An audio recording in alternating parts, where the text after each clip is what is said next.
Olá, estamos começando mais um Cidadania. Desta vez, eu vou entrevistar o senador Luiz Henrique, do PMDB de Santa Catarina. Nós vamos lembrar, durante nossa conversa, a figura histórica do Dr. Ulisses Guimarães, um dos políticos mais importantes da história recente do nosso país. Senador Luiz Henrique, eu queria começar essa nossa conversa para o senhor lembrar aquele contexto em que se deu a luta pela redemocratização do país, em que o Dr. Ulisses se destacou.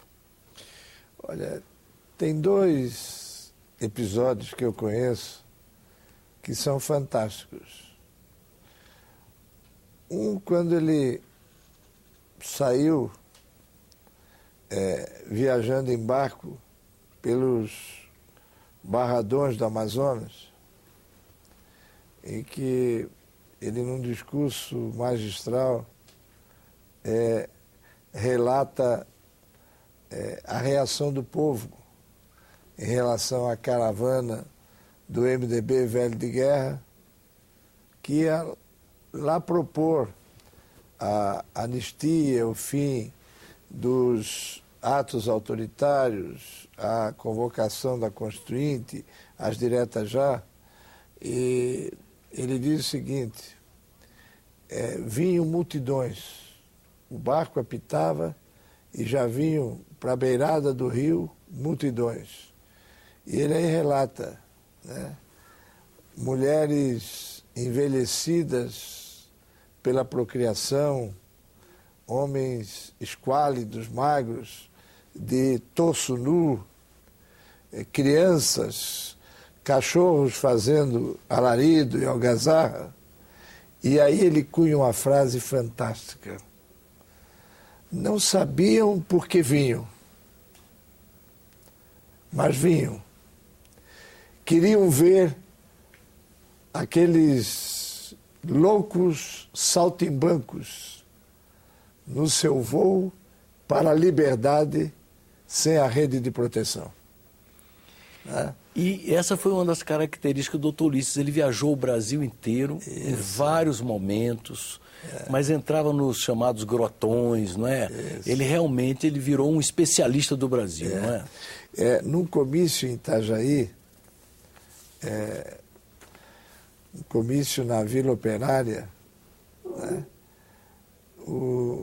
Líderes da Arena, então era Arena e MDB, líderes da Arena organizaram um jogo de futebol, né, entre a equipe local e o Joinville Esporte Clube, que tinha sido campeão do estado. Um jogo com portões abertos, um jogo com sorteio de um Fuscão. Na época o Fuscão era o grande carro e era caro, né?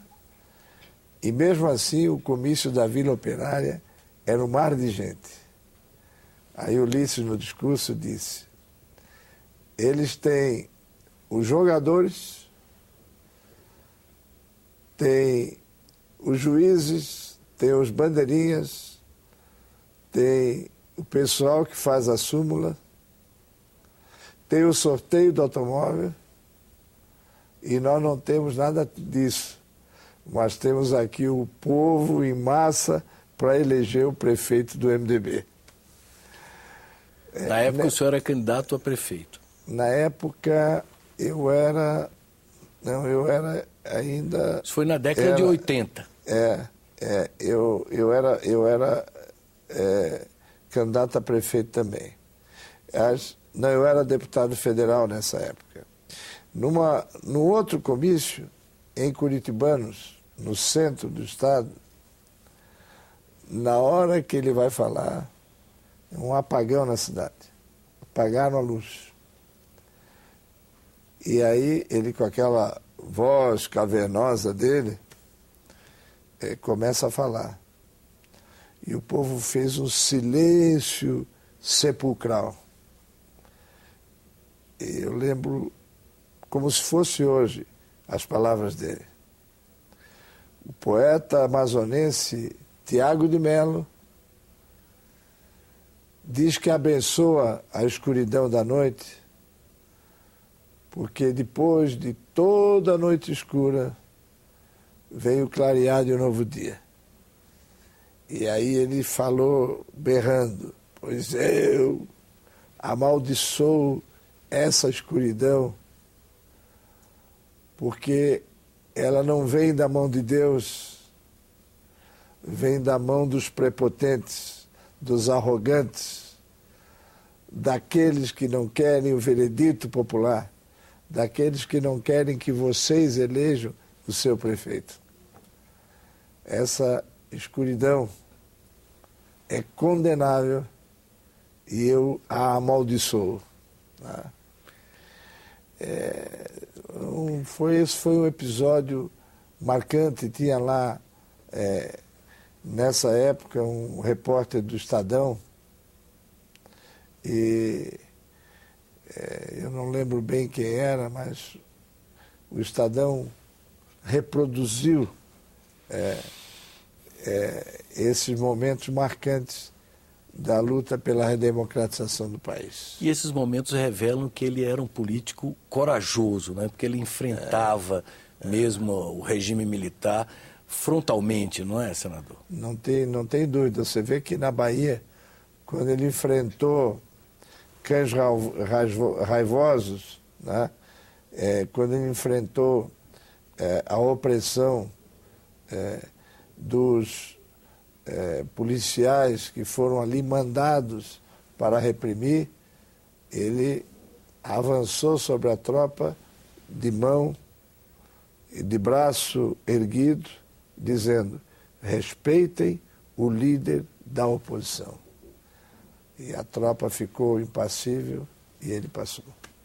E é importante também que, especialmente os mais jovens que estão nos assistindo, entender que a oposição naquela época era uma frente bastante variada de forças políticas que se agregaram no MDB, que tinha o doutor Ulisses como grande líder, né? O senhor pode me falar um pouco dessa composição heterogênea do MDB à época? Bom, nós tínhamos dois grupos. O grupo moderado, que era liderado por Tancredo Neves, e o grupo autêntico. E como o grupo moderado era amplamente majoritário, né? E o grupo autêntico tinha o quê? 1/3 dos membros na Câmara dos Deputados e muito menos no Senado. E Ulisses, evidentemente, que ele era ligado ao grupo moderado, tá? E ele foi transitando para o grupo autêntico a partir do momento em que nós, sendo minoria, nós dávamos o discurso ao partido, nós dávamos as teses ao partido, nós dávamos ao partido os argumentos de força para a luta popular. Eu lembro que uma vez, conversando sobre a diferença entre autênticos e moderados, Ulisses referiu-se que a diferença é que no palanque era tudo igual. E isso refletia como o grupo autêntico deu alma, deu cara, deu rosto ao MDB, porque os moderados que nos combatiam, no entanto, na hora da campanha política, né, usavam o mesmo discurso que nós fazíamos aqui no Congresso. E o momento de ruptura do Ulisses com os moderados, e eu nem direi de ruptura, no momento em que Ulisses passa a ser a síntese do partido, encarnando o nosso discurso, foi o da anticandidatura.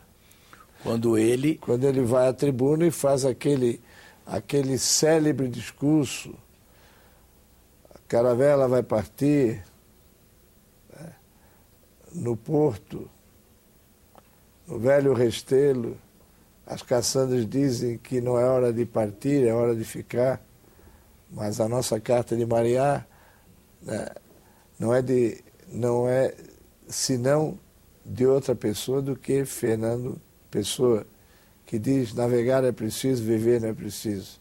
Né? Então, aquele discurso foi tão marcante que o maior adversário de Ulisses no partido, que tinha, inclusive, uma situação de transbordamento da luta ideológica para a luta pessoal. Lisânia se havia feito, mais que adversário no partido, uma situação de quase inimizade, de quase inimigo. Ulisses vai descendo da tribuna, Lisânia vai lá, dá-lhe um abraço e diz assim: Ulisses, hoje você mostrou que é maior que todos nós juntos. Né? Então, aquele momento fez o Ulisses a síntese dessas diversidades do partido, né? Que abrigava várias tendências ideológicas, abrigava a todos que, por uma razão ou por outra, até aqueles que eram do MDB por razões locais, em que a arena era dominada pelo seu adversário, Ulisses passou a ser a síntese do partido e, a partir daí, tornou-se o líder incontestável da oposição brasileira. Inclusive, o MDB, naquela época, agregava inclusive a esquerda organizada, que, como era clandestina, não podia se organizar, se abrigou ali no... Abrigava o Partidão, abrigava o PCdoB, abrigava os socialistas, quer dizer, os sociais-democratas, quer dizer, todas as tendências estavam dentro do MDB. Em 74, a oposição começa a ganhar força, não é isso? Isso. Teve uma eleição em que o MDB aparece como... Elegemos 16 dos 17 senadores, né? Foi E a luta pela recuperação da democracia se intensifica, tendo o doutor Ulisses como baluarte dessa luta. E aí, surgindo figuras notáveis, como Paulo Brossard, como Teotônio Vilela, que foi eleito pela Arena e transitou para o MDB, tá? Era uma figura extraordinária. Depois, Miguel Arraes voltou do exílio e o MDB foi se tornando um partido majoritário contra aquilo que o regime autoritário tinha desenhado, né? De ser apenas uma oposição consentida, de ter o destino de ser minoritário e oposição. O MDB foi se tornando o partido majoritário. E Ulisses passou a incorporar como líder a figura do MDB. Quer dizer, MDB e Ulisses se confundiam, né? E ele era a síntese das diversidades que tinha dentro do partido. E duas bandeiras, então, foram hasteadas, a das eleições diretas já e da anistia política. Queria que o senhor lembrasse também essas duas lutas aí deflagradas. O Grupo Autêntico surgiu quando, num congresso no Recife, líderes como Marcos Freire, como Jabas Vasconcelos, como Fernando Lira, como Lisânia Maciel, como Getúlio Dias, como Nadir Rossetti, empunharam a bandeira da anistia, da convocação da Assembleia Nacional Constituinte e das eleições diretas em todos os níveis. Evidentemente que isso mereceu a discordância dos moderados, que eram majoritários. E foi isso que desencadeou a criação do Grupo Autêntico. E essa luta, que era da facção minoritária, acabou sendo uma luta do partido como um todo e dos partidos que foram se criando a partir da costela do MDB, né? do PDT, do PCB, do PCdoB. Isso já depois da abertura política. Já depois da abertura política. Porque esse processo, o regime não pôde resistir e iniciou, então, um processo da chamada abertura lenta, segura e gradual, da época do Golbery Couto Silva, não é isso? Exatamente. Proposta pelo presidente Geisel. Pelo presidente Geisel. Né? E essa foi uma luta histórica, uma luta fantástica. Houve aí, junto com a luta política, a luta social, a ruptura com os decretos-leis, quando nós derrotamos aqui o Decreto-Lei 2014, o Decreto-Lei 2036, que asfixiava o salário dos trabalhadores, né? E isso também alavancou a luta política, porque no momento em que a luta política transbordava para a luta social, tá? Para a luta pela valorização do salário do trabalhador, a luta contra os fabulosos déficits previdenciários, os trabalhadores se incorporaram e as diretas foram um oceano de gente, né, nas praças públicas desse país, culminando com a maior manifestação, que foi a do Vale do Anhangabaú, em São Paulo, onde a própria polícia calculou em mais de 100 mil pessoas naquele comício. Aí concretizou-se uma espécie de uma encruzilhada, que foi ou a eleição direta ou o colégio eleitoral. Queria que o senhor lembrasse. E aí eu tive uma divergência com o Ulisses e com o comando partidário, porque o Estatuto do Partido dizia claramente que o MDB jamais participaria do colégio eleitoral. E se afigurou a viabilidade. Faltaram votos para aprovar a eleição direta, não é isso? Faltou quórum, não se atingiu o quórum qualificado. Não conseguimos. Fomos derrotados, a emenda do saudoso companheiro Dante de Oliveira foi derrotada por poucos votos.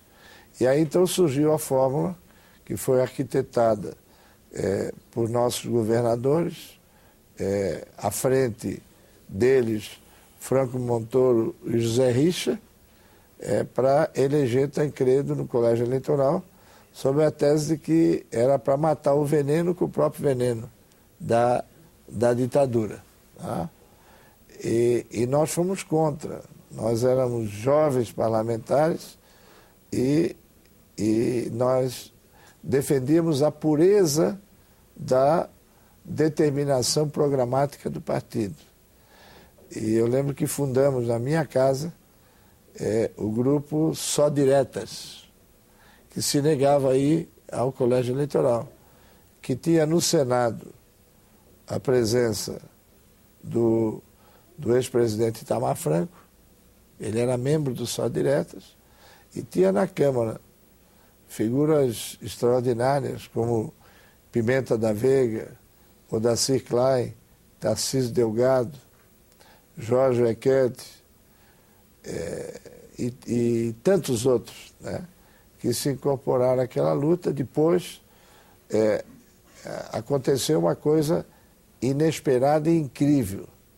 A candidatura do nosso colega deputado Tancredo Neves tomou uma tal dimensão popular, se popularizou de tal forma que nós revisamos, né, aquela posição e fomos ao colégio eleitoral, com exceção do senador Itamar e do deputado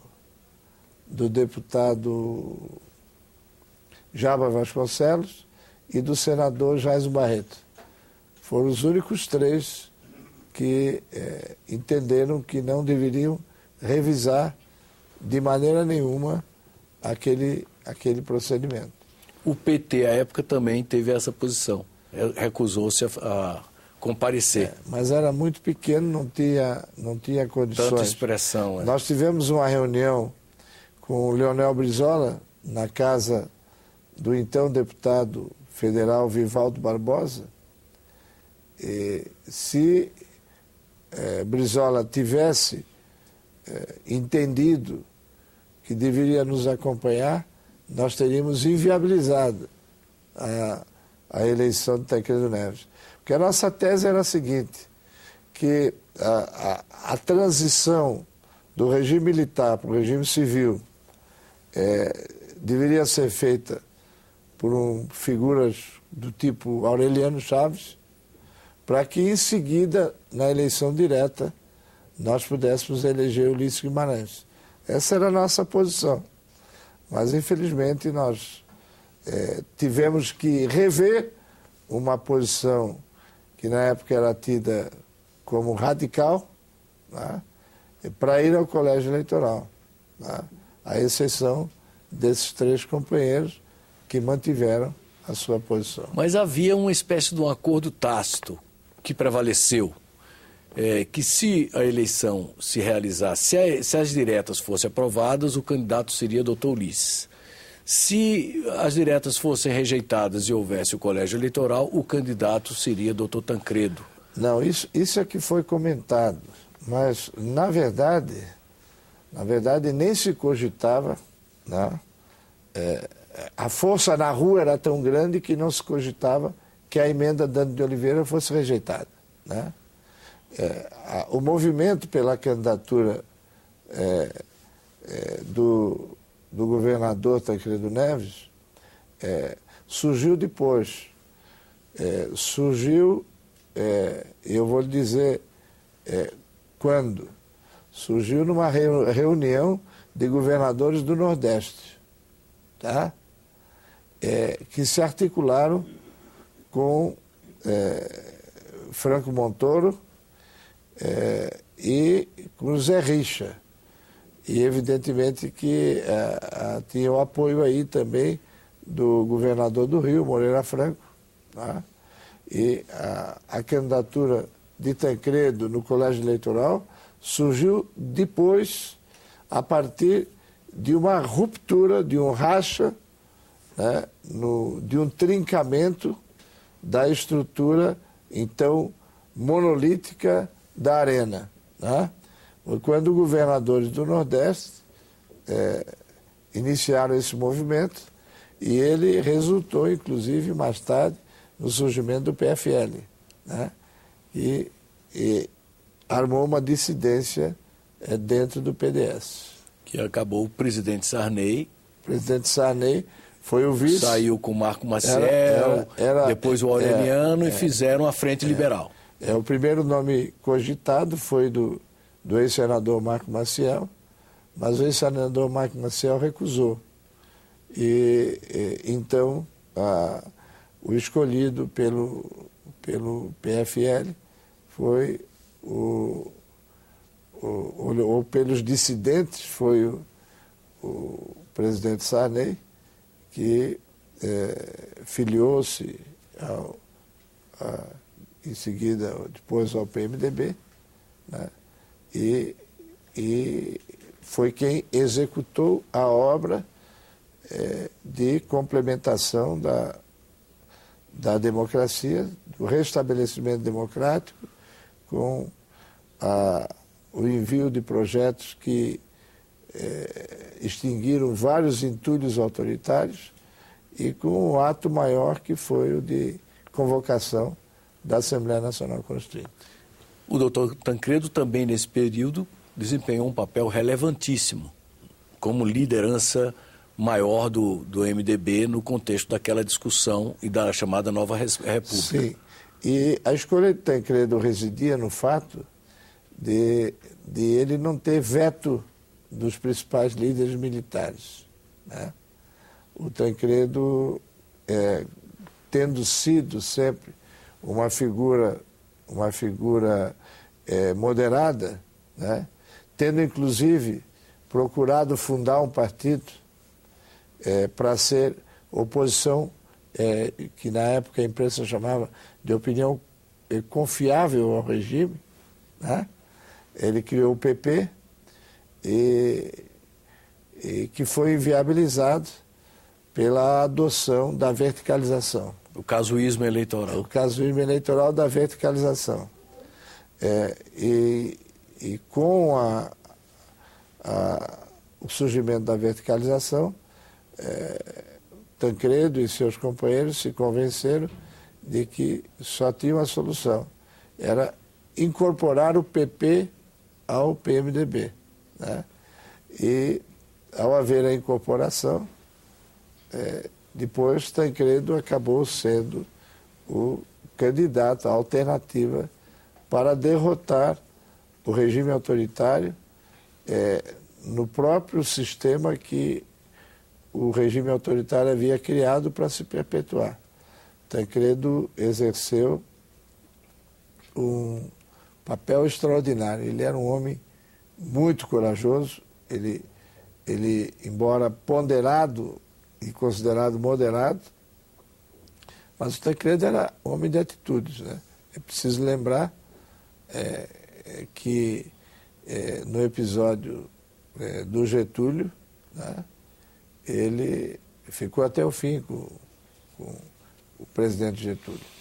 E no episódio de deposição do presidente Jango Goulart, ele também ficou solidário com o presidente Jango Goulart. Foi convidado a ingressar na Arena e não aceitou. Não aceitou. Preferiu ficar no MDB. Então, ele era moderado, mas era muito firme, né? Quando ele tomava decisões, ele tomava muito firmemente. Agora, senador, coisas do destino, né? Doutor Ulisses tinha tudo para chegar, eventualmente, à presidência da República, após o processo de democratização do país. No entanto, quando foi candidato, teve um desempenho pífio. Uma última reflexão, como é que o senhor hoje, diante do passado, assim, olhando para trás, interpreta aquele momento? Havia um sentimento de mudança. E nada é mais forte do que o sentimento de mudança. Numa eleição, quando se deflagra esse sentimento, não há nada que o detenha. E o presidente Sarney tinha uma obra de redemocratização notável, mas a economia não ia bem depois do fracasso, né, do plano cruzado e dos planos posteriores, né? Nós estávamos vivendo com uma inflação de 80%. Né? Então, você sabe que quando a economia não vai bem, né, se nos Estados Unidos a economia estivesse bem, o presidente Obama, com a sua respeitabilidade, com o seu carisma, teria ganho a reeleição com uma grande margem, uma margem muito maior, né? Teve, inclusive, arriscado de não ser reeleito, porque os Estados Unidos ainda vivem a crise de 2008. Pois bem, então havia um sentimento de mudança. E o presidente Collor venceu essas eleições de forma avassaladora por esse sentimento de mudança. E dentre os candidatos, Ulisses, por ser o vice, por ter assumido o governo N vezes, era marcado como aquele que representava o status quo. Né? Eu lembro do episódio quando as eleições terminaram, eu voltei a Brasília, reeleito deputado federal, e o Ulisses me convidou para ir almoçar no Piantella. Eu pensei que era a turma toda, né? Mas eu não, éramos só nós dois. E aí eu cheguei revoltado, né? E disse, poxa, que partido é esse nosso? Tem 22 dos 23 governadores, na época eram 23 estados. E ainda assim tem o vice do governador de Sergipe. O Zé Carlos Teixeira era vice do governador de Sergipe. E com praticamente 23 estados com influência do partido, com a maioria esmagadora no Senado, com a maioria esmagadora na Câmara, a maioria esmagadora de prefeitos, de vereadores, de vice-prefeitos, com diretórios praticamente em todos os municípios. Como é que você vem com 2 ou 3% do eleitorado na eleição? Ele olhou para mim e disse o seguinte: meu caro, essa é uma página virada.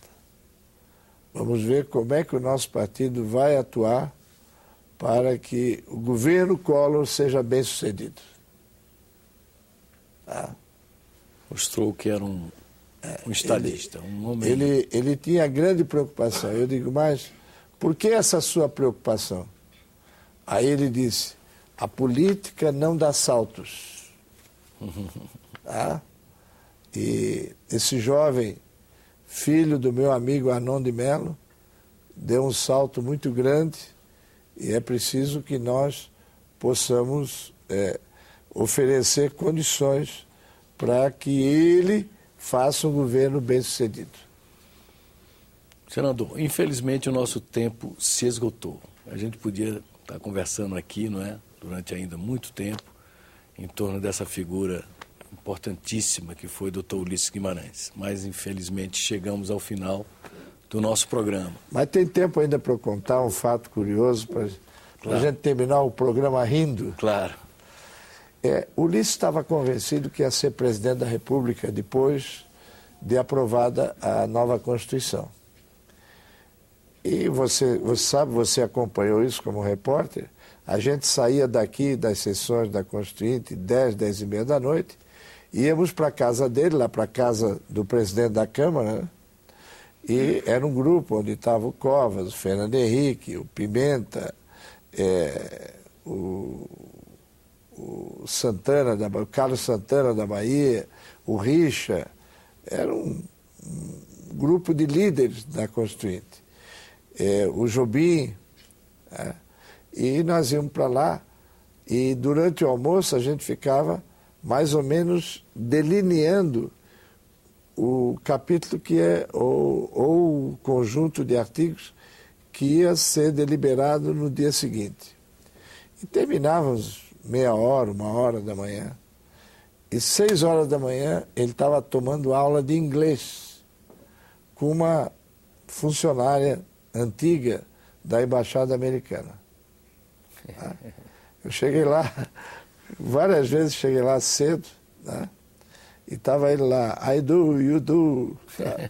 Aí um dia ele chegou para ela e disse, Miss, não sei como era o nome daquela funcionária, eu vou desistir. Eu estou velho, a minha língua já não me dá flexibilidade e, ademais, o inglês é muito difícil. Aí ela pegou e disse, oh, Dr. Ulisses, difícil é o português. Eu estou aqui no Brasil há 40 anos e só semana passada eu descobri que pois não é sim e pois sim é não.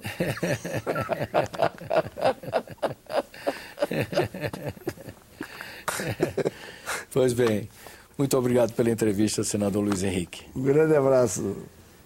Tivemos um programa de cunho histórico, ao relembrarmos, com a ajuda do senador Luiz Henrique, a imensa figura histórica do saudoso Dr. Ulisses Guimarães, um dos principais artífices da democracia brasileira. Quem quiser gravar este programa ou enviar comentários, críticas ou sugestões para a nossa pauta, tem 2 caminhos a seguir. Ligar para o Alô Senado no número 0800 61 2211 ou acessar o nosso portal na internet no endereço www.senado.leg.br/TV. Obrigado por sua audiência e até um próximo Cidadania aqui na TV Senado.